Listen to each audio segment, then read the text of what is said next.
Yang waktu kita merayakan di dalam Paskah, di dalam perjamuan kudus ya, roti yang tidak beragi ini bukan cuma sekedar peristiwa fisik,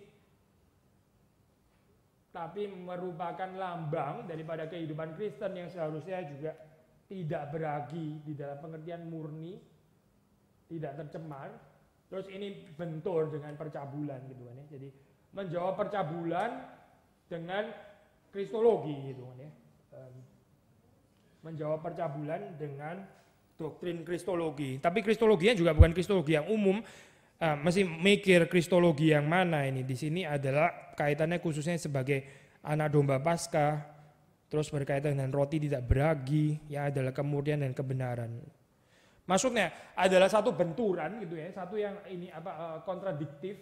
Kalau di satu sisi kita merayakan Paskah, kita mengikuti perjamuan kudus, di sisi yang lain kita menodai kehidupan kita gitu kan ya, dengan percabulan dan seterusnya. Itu enggak kompatibel antara dua ini gitu, antara merayakan Paskah, antara kristologi dan percabulan. Itu bagi Paulus adalah problem kristologis ya. Masih ada connected di dalam pasal 5 ini yang menarik ya, kalau kita baca masih ada isu yang lain, yaitu kan misalnya ayat yang terakhir di situ kita membaca 3 ayat berapa itu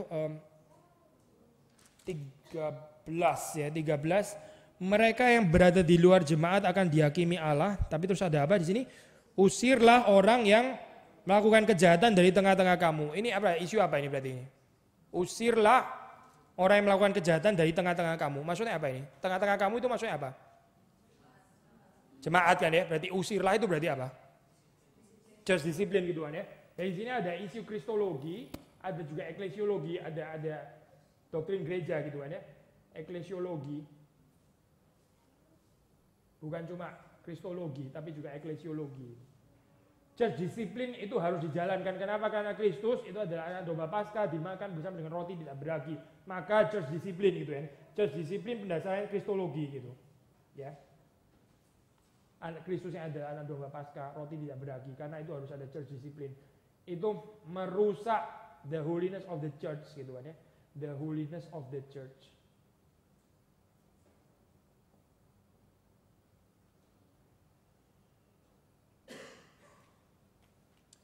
Kita kalau mengikuti Paulus, sudah belajar dari Paulus, bisa pikir integratif, perlu certain creativity pasti gitu kan ya.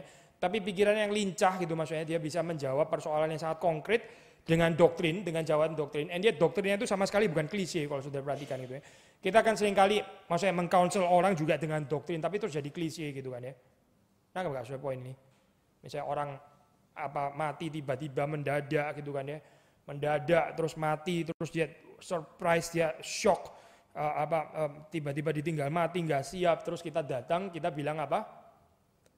Allah itu berdaulat gitu kan misalnya kan ya. Kepingin gampar aja orang itu kali ya. Siapa yang nggak tahu Allah itu berdaulat gitu kan ya. Atau Tuhan itu punya rencana yang baik gitu kan ya. Ya tahu Tuhan punya rencana. Tapi bagaimana sekarang mengobati ini kan ya, mengobati kekosongan ini, perasaan absensia itu kan ya. Even kadang-kadang temannya Ayub pun sedikit lebih pintar dari kita ya. Teman-teman Ayub ngapain sih waktu menghibur? Iya, berdiam diri itu penghiburan. Berdiam diri ya, terus bersama menangis dengan Ayub, high solidarity ya. Kita banyak yang nggak lulus kayaknya. Padahal akhirnya teman-teman Ayub pun juga nggak lulus gitu kan ya. Jadi kita lebih nggak lulus lagi dari temannya Ayub. Good, ini namanya teologi akrucis karena nggak boleh show off kan ya. Bicara kelemahan maksudnya. Paulus di sini waktu membahas tentang ini persoalan-persoalan yang konkret itu jawaban teologinya, jawaban doktrinal itu nggak pernah jadi klise gitu, nggak pernah gitu. Karena well thought ya, itu sangat dipikirkan. Saya mesti jawab dengan doktrin apa dan di bagian spesifik yang apa gitu. Ya, kalau di sini misalnya Paulus masuk dengan Yesus yang adalah natur dua manusia, dua natur manusia, natur Allah, mungkin ya susah sekali ya mengaitkan dengan percabulan gitu maksudnya ya, kaitannya gitu. Saya bukan mengatakan setiap spesifik ini ya itu topik di dalam doktrin itu berkait semuanya, tapi ada pilihan-pilihan tertentu yang lebih integratif misalnya, seperti di sini kita baca di dalam konteks pasal 5 yaitu percabulan, jelas di sini yang dipakai Kristus dalam pengertian yang sangat khusus yaitu sebagai anak domba Paskah kan. Karena dia mau pakai roti yang tidak beragi dan seterusnya dan seterusnya. Misalnya bagian yang lain lagi sudah masih ada berkaitan dengan perjamuan kudus ya, perjamuan kudus. Kita lompat ntar kita bisa balik lagi ke pasal yang sebelumnya. Misalnya di dalam ini pasal 11 ya, kebiasaan yang salah dalam perjamuan malam. Ya, Lord Supper, perjamuan kudus. Ya. Itu kan ayat yang terkenal sekali kan, luar biasa terkenal kita kalau perjamuan kudus kan baca ayat ini kan sebetulnya. Maksud saya itu ayat 23.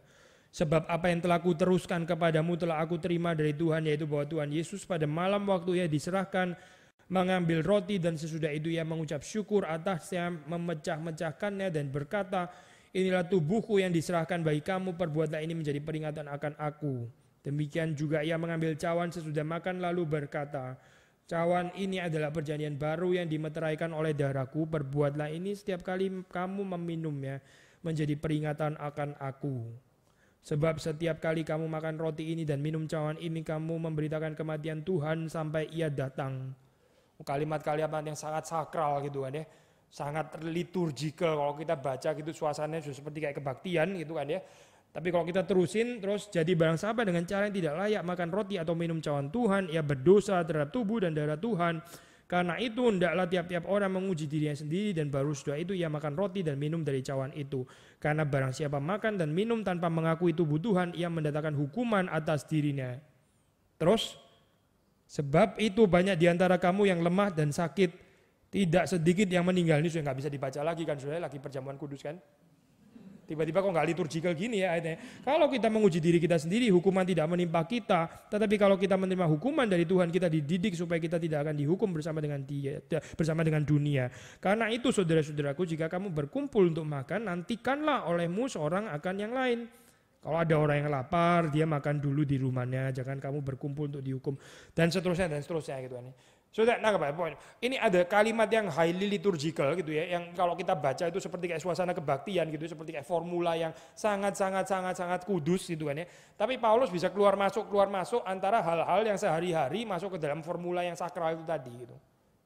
Ya, Paulus bisa keluar masuk dengan lincahnya gitu. Kita kan ada gap kan ya, ada gap antara ini formula-formula sakral, terus ntar begitu keluar ya kalimat-kalimat ini kan ya, kalimat-kalimat apa itu? Kalimat prokem gitu yang kita pakai gitu kan ya. Tapi kalau masuk gereja terus sama perbedaraannya semua kalimat sakral gitu kan ya.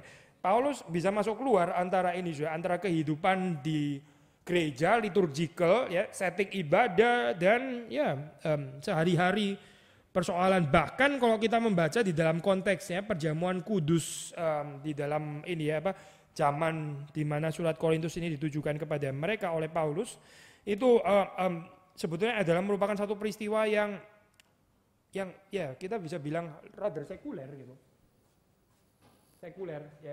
Itu mereka, saudara kenal istilah potluck nggak ya? Potluck apa itu, masing-masing orang bawa makanan gitu. Itu konteksnya kira-kira mirip seperti itu. Jadi itu banyak scholars yang menafsir ini sebetulnya settingnya bagaimana gitu ya. Kenapa di sini ada problem dan seterusnya dan seterusnya. Mereka waktu itu nggak terlalu membedakan antara perjamuan kasih. Kita kan potluck perjamuan kasih kan ya, istilah kita kan ya. Kalau setelah gereja selesai terus makan-makan ramatama itu namanya. Ramatama itu maksudnya apa sih? Maksudnya saya makan gitu. Bukan saya beramah-tamah sama orang lain, tapi saya makan gitu maksudnya kan ya. Itu kenapa bisa jadi ramah-tamah saya juga agak bingung sih ya. Mendingan makan-makan kali ya, beramah-tamah gitu.